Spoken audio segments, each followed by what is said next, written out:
Hey man, say man, you already know what it is. The big boss. Y'all know the rest. Hog. Boss dog K-Po through the door. He the talk this boxing. Fucking my soliloquy. Until times don't last, cause people do to knock yourself. Caught him in the violin, made me mad at peak game. Peak game made it folks on one swing. Y'all know what this is. We clutched up. We clutched out. You know they're talking about that boxing. But before I get into the main entree, the main dish, gotta introduce our second host. Salute to all our soldiers. Future Hall of Famer. Future pro coach. Brody on the hustle, aka Coach B. Let them know how you doing, man. Hey, what it is, folks? Y'all know what it is. K-Po just hit y'all over the head with it. Pause, no freakies in full effect. We clutched up. We clutched out. Y'all know we're here to talk about. Y'all know what I'm finna tell y'all next. Hey, God, wake y'all up. He put breath in y'all body. Everything else is extra. Get up, do you, take care of the family. With all that being said, I'm gonna pass it back to K-Po. Go ahead, continue the show. Let's let them know how we flow. And before we continue, just know my man K-Po still doing it. He under the weather. He's still pushing through. We still gonna deliver a great podcast for y'all. But go ahead, K-Po. Floor is yours. David, El Monstro, Benavidez. I mean, let me tell you something. This dude is a serial killer, bro. He beat the doors off of Anthony Yarde. I mean, Anthony Yarde was doing little things here, jabbing, but excuse me, y'all, I'm a little bit. I can't laugh right now, but Co- what did you see in that fight? And Dave Benavidez had an announcement after the fight. I don't know if you heard it, but let us know how you feel about that announcement. But what you think about the fight? Let me know something.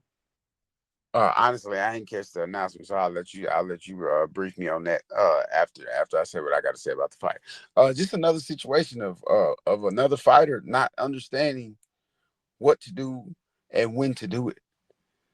David Benavidez is what our offensive onslaught machine.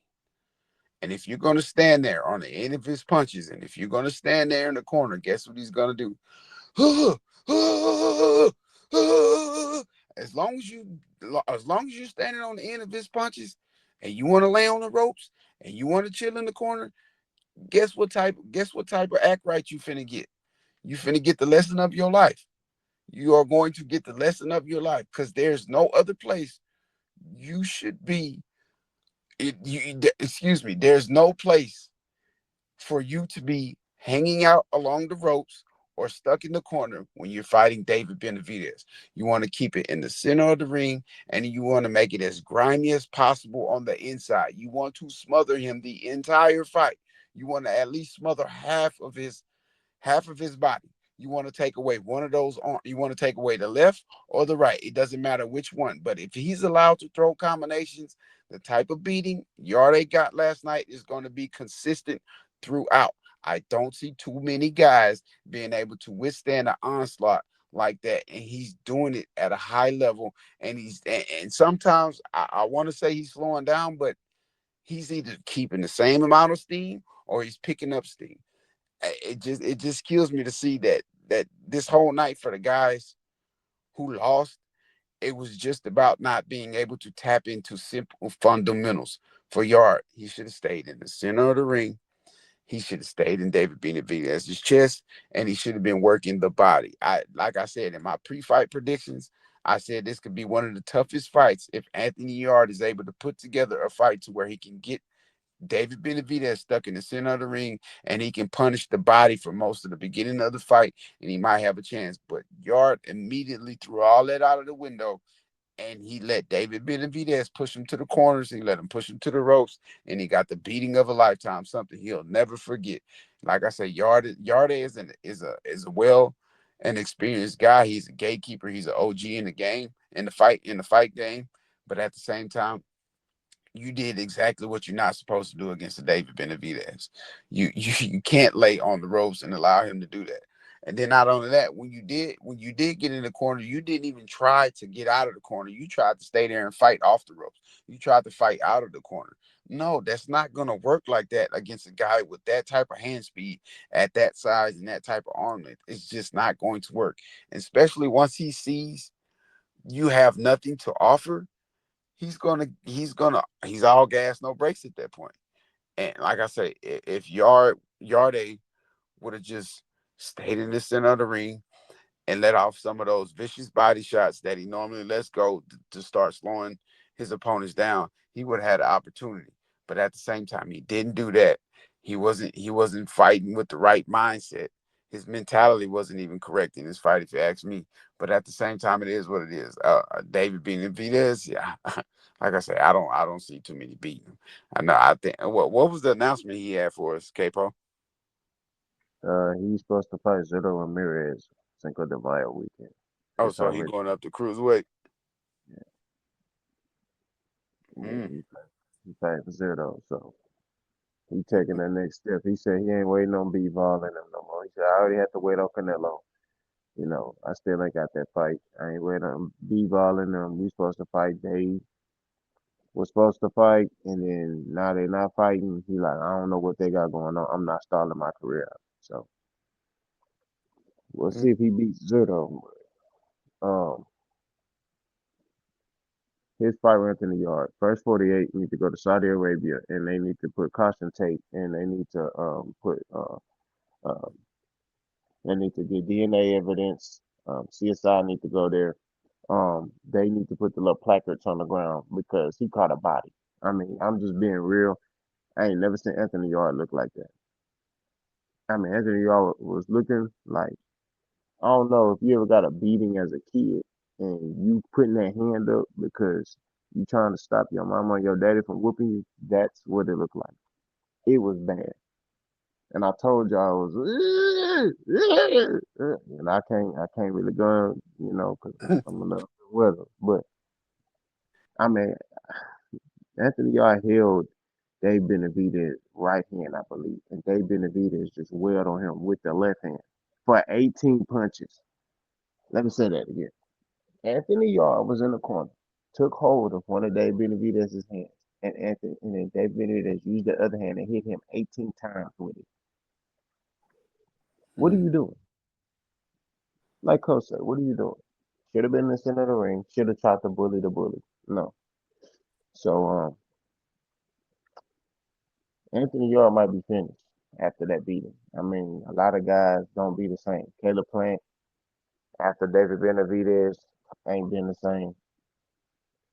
Demetrius Andre, we still ain't seen him back. I mean, Anthony Yarde might, I'm not here to tell a fighter what to do. He might need to consider a coaching change.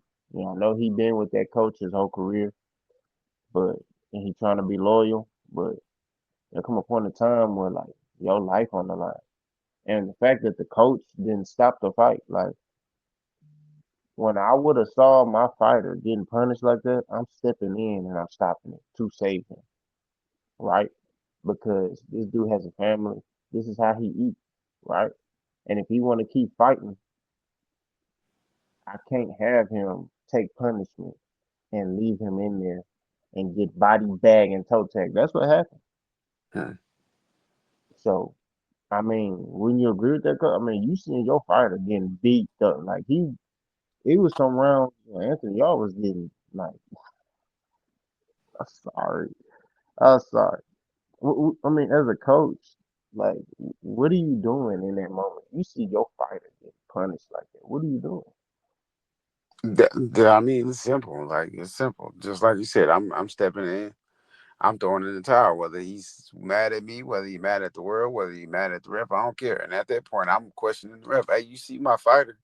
I shouldn't even have to get to the point where I'm questioning the ref, because if I'm paying attention to some of the punches, some of the punishment my fighter is taking, at some point it's like, okay, enough is enough. My fighter's not responding, or he's not able to respond to what's going on, or he's just not able to prevent what's going on. So why would I allow my fighter, professional or amateur, to take this type of beating? This, as an amateur, most of the time you got to get up and you got to go work a regular job the next day. And as a professional, you got, like you say, you got a family to feed. You got kids that want you to be around. They want you to be able to walk and talk and do certain things when they get to a certain age. So at that point, I'm as a man of a family, hey, I can't sit here and watch that. Hey, stop this fight, ref, white towel. I'm waving the white flag. It's over with. Like it's over with. If I see my fighter take consecutively anything more than 5 punches cleanly, and there's no response, I'm sorry. And this has been happening round in, round out, and we up to round 5, 6, 7. Maybe not even that far. If I see you consecutive 2 rounds back to back take the same type of punishment in the same type of manner, I'm bound to stop it myself. And you can call me what you want. You can switch coaches. You can do whatever you want to do. You can go to another gym, however you want to do it. But at the same time, at that point, I'm not considering what could happen to your career. I'm considering what could happen to you down the road in life. And yeah, it's cool, it's professional, but at the same time, it's things outside of the ring that's more important than just going in there, taking the beating and then saying, "Hey, I took a beating, but I still got paid and my family's eating." No, we rather you get paid and still be able to do things down the road that allows you to be a productive father and or mother, because women take the same type of punishment too. So you're not excluded. If I see you as a female fighter taking the same type of punishment, I'm throwing in the towel for you. So don't think you're an exception to the rule because the punch is not coming as fast, they're not as strong. Forget all that. If you taking the same type of beating, the towel getting thrown in. You got a life to live after boxing. Boxing is not the end all be all. Yeah, man. You don't understand. And this is why Canelo won't fight anymore, bro. I think a lot of people look at him and they're like, that boy crazy, man. Like, bro, this man squares up with you and just throws like 20 punches. A dude his size not supposed to be doing that. So, it explains why dudes are looking at him and they like, you know, they like, man, even Crawford, he was like, man, that dude too big, bro. Not only is he too big, he throw punches like a little small, like he Bam Rodriguez, like he had flyweight or something. Mm-hmm. So, but yeah, he's supposed to fight Zito Ramirez at cruiserweight May 2nd. It's already signed. What you think about that? You know, David Videz is trying to take over the boxing, so you feel like that'll put him in that direction. Yeah, yeah, most definitely. I mean, long as he keep doing what he's doing, and he's stepping to the people he's supposed to be stepping to. He not halting his career for any guy at all. I mean, David Benavidez is in control of his own destination right now. That, like I say, going up in cruiserweight, you got a guy who's constantly moving up in weight. He studied beating guys. I mean, the blueprint that he has put out for himself is perfect. You know what I'm saying? And sometimes a lot of the great fighters get hung up on waiting for one or two guys, and those guys never come around, and their career turns into a waste. And I like how David Benavidez is moving. Canelo didn't want no smoke. He said, "Okay, you don't want no smoke. I'm gonna try the next guy." Bivol don't want no smoke. Okay, I'm not waiting on him either. He going on to the next guy. This guy won't smoke. The deal already signed, and I'm gonna give you the smoke. It is what it is. You keep moving forward until there's nothing left to move forward. Until you retire, your name is done. You're a Hall of Famer. You made the pound for pound list. You're undisputed. You're all that good stuff. You got your accolades intact. Uh, I mean, that's all that matters. You still, and then his physicals are there because the way he beating guys. So he not taking no unnecessary punishment. So yeah, the blueprint is good for me. Keep moving forward. This next fight, you go in there. You deliver the fans a win. Deliver your team a win. You deliver yourself a win. Hey, there's no reason why he shouldn't be in the conversation. All I'm gonna say is, we closing after this. Um, I think he'll be Zito, but it's another dude in cruiserweight who look like a pit bull behind the gate that don't bark. He just be looking at you. Ja Opata. I don't know if David Vita really want that work. That's a different cat. So David Vita has expressed that he want to fight him. You might meet your match on that one. I'm just saying, but we'll see. You know what I mean? You got anything else, Coach? Nah, that's it on me. All right, y'all, man. Continue to support us on this journey. Apologize, I'm under the weather. Hey, happens. But I'm still recording. Y'all continue to support us, man. This Genesis is the beginning. I told y'all, man, we're gonna continue to evolve, continue to grow. Like, comment, hate, and subscribe. Tell everybody about us, man.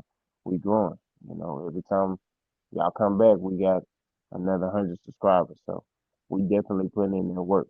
But y'all continue to follow us on this journey. Remember, we clutched up, we clutched out. You know what we're talking about. I'm boss, it's coach. We're out of here. Salute.